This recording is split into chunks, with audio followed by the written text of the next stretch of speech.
नमस्कार दोस्तों, कैसे हैं। 1935वें लेख में चौथे महीने के 27वें दिन आप सभी स्नेहीजनों का भोजपुरी बेल भोपाल से जय श्री कृष्ण के साथ जय शनिदेव।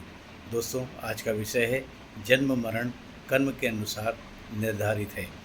आधुनिकता के अनेकों आविष्कार के उपरांत भी हमारे जन्म मरण पर कोई भी निश्चित रूप से नहीं कह सकता। आज इसी को रेखांकित करने का प्रयास किया है। दोस्तों, कई बार जो भी कुछ घटित होता है उसी के अनुरूप परिस्थिति बनती चली जाती है। कलयुग में एक चक्रवर्ती सम्राट हुए थे, राजा विक्रमादित्य, जिसके नाम पर भारतवर्ष में विक्रम संवत की स्थापना हुई थी।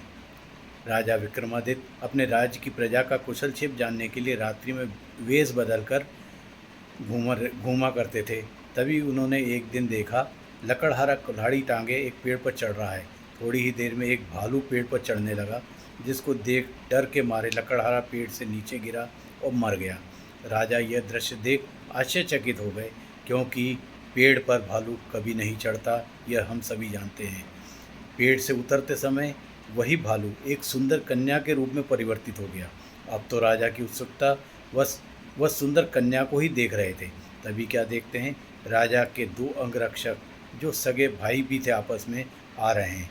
सर्वप्रथम छोटे भाई ने उस सुंदर कन्या को देखा, बड़े भाई ने भी देखा। बड़े भाई ने बोला, इससे विवाह मैं करूँगा। छोटा भाई बोला, पहले मैंने देखा इसलिए विवाह मैं करूँगा। बड़ा भाई बोला, हम लोग क्यों झगड़ा करते हैं, चलकर उसी से पूछ लेते हैं, जिससे वह विवाह करेगी वही उससे विवाह कर लेगा।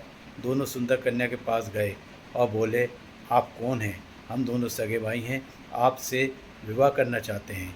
सुंदर कन्या बोली, मैं ज़रूर तुम में से किसी एक के विवाह कर लूँगी, किंतु मैं विवाह के पूर्व तुम्हारे शौर्य पराक्रम को देखना चाहती हूँ। सुंदर कन्या के मुख से इतना सुनते ही दोनों भाई मल्लयुद्ध करने लगे और एक दूसरे पे वार करते हुए दोनों ने एक दूसरे के पेट में तलवार आर पार कर डाली। तत्काल ही वह दोनों मारे गए। राजा विक्रमादित्य उत्सुकता से वशीभूत होकर उस सुंदर कन्या के पीछे पीछे चलने लगे। आगे जाकर क्या देखते हैं, वह सुंदर कन्या एक विशालकाय सर्प का रूप धारण कर चुकी थी और नदी के अंदर तैरने लगा। वह एक नौका के पास पहुंचा और नौका के अंदर भी कूद गया। नौका सवार सभी जान बचाने के लिए नदी में कूदे। जिन्हें तैरना आता था वह तो नदी पार कर गए और जिन्हें तैरना नहीं आता था सारे डूब के मारे गए।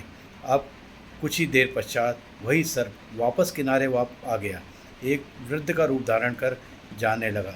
राजा विक्रमादित्य क्रोध से आग बबूला हो उसका पीछा करने लगे। कुछ दूर जाने के उपरांत उन्होंने उसे रोक लिया और पूछा, तुम कौन हो। वह बोला, मैं एक वृद्ध हूँ राजन।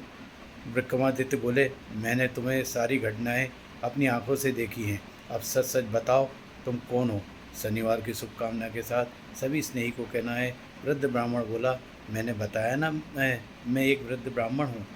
वेश बदलने वाले राजा विक्रमादित्य बोले, मैं राजा का वफादार नौकर हूँ, सच सच बताना, नहीं तो मैं तुम्हें राजमहल ले जाऊँगा। अब वृद्ध ब्राह्मण बोला, मैं बताता हूँ आपके राज्य में क्यों आया था। वास्तव में आप ही राजा विक्रमादित्य हैं और मैं काल हूँ।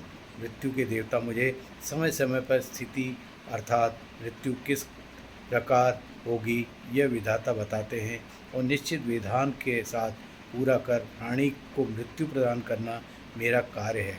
धर्मराज ने मुझे लकड़हारे को पेड़ से गिराकर मारना, दोनों भाइयों को आपस में लड़वा कर मारवाना, नाव में सवार की मृत्यु पानी में डूबने से लिखी थी।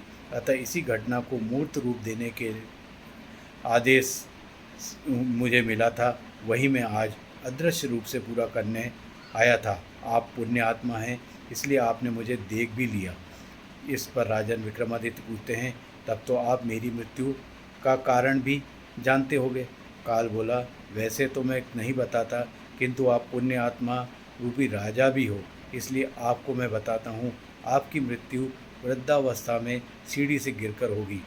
वर्तमान समय में आप तो राज्य की सेवा करें और पुण्य लाभ कमाएं।